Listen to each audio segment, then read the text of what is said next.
subsequently, during a conversation, I found out that in fact they were. This caused a mild dust-up, which was then heightened because of information from her relative.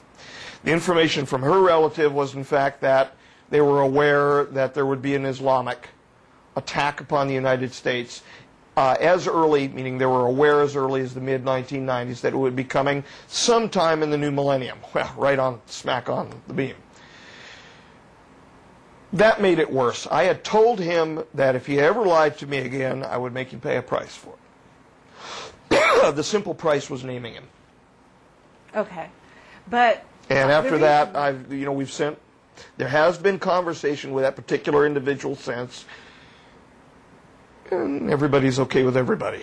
I mean, 20 years, more than 20 years. I first met the gentleman at the back of the lambs in the museum. More than 20 years, since the mid-1970s. Relationship is not going to go by the wayside over a dust-up.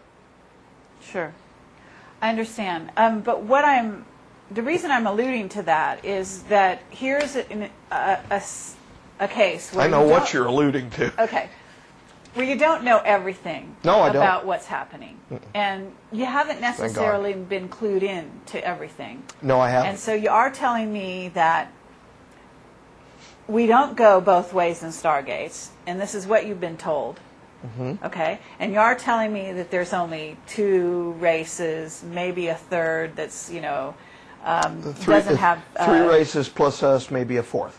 Okay, so all I can say here is this is interesting because we have gotten testimony from a lot of different witnesses, people who have different psychic abilities, who have come from the inside, from Black Ops, like our Henry Deacon, telling us that we are accessing Stargates constantly and going, in fact, between the Earth and Mars, and going between the Earth and the Moon, and possibly other places as well. In other words, not just that we're staying out of space or out of the Stargates because the Orions tell us to. Well, they were used. They were used in timeline number 2 to gradually access Moon and Mars.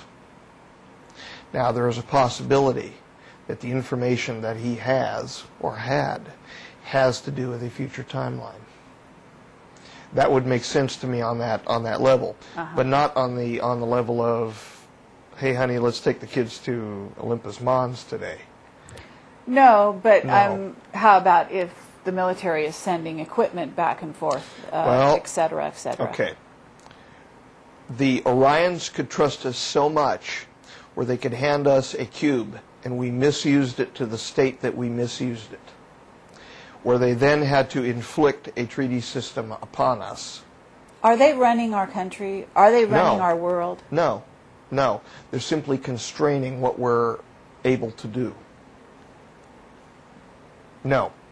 Now, we're running our own show down here, meaning when I say we, I'm not talking about the common folks that are, like being starved to death every day. Mm-hmm. We're running our own show politically down here.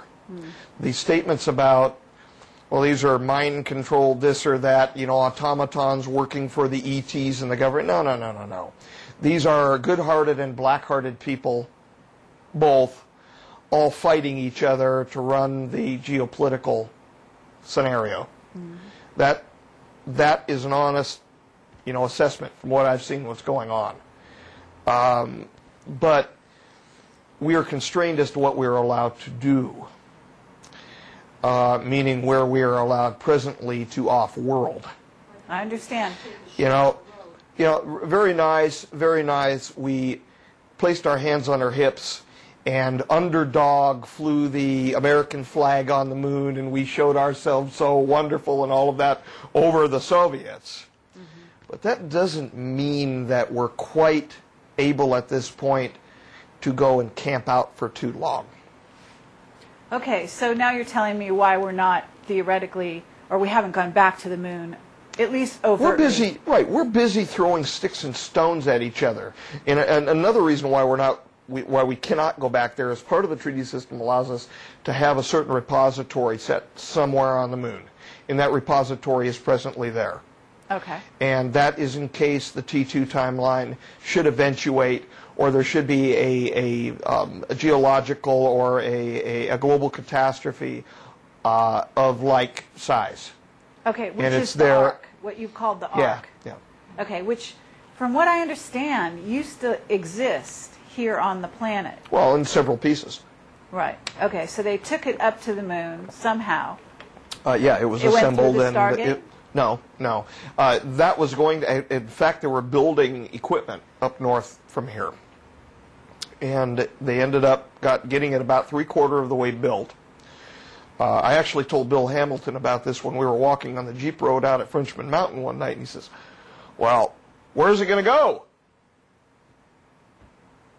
I looked like that and kind of pointed up, and there the orb was heading. He says, "Ah."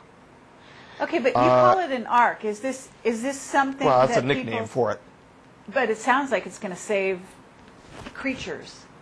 It's got genetic and tissue and other products. From us. Yeah. Okay, other creatures on the planet as well. Oh yes. Animals, Oh yes. plants. Yes. A very good biodiversity. Yes. I see. And it's sitting on the moon in case there's something very bad that happens down here. Is that the idea? Yes. Okay. From the moon, where does it go? It doesn't. Oh, really?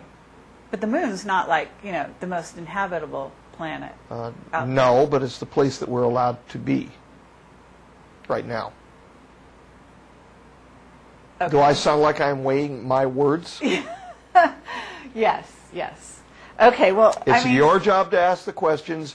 It's my job to answer them as honestly and as truthfully as I am able, while being honorable and beneficial.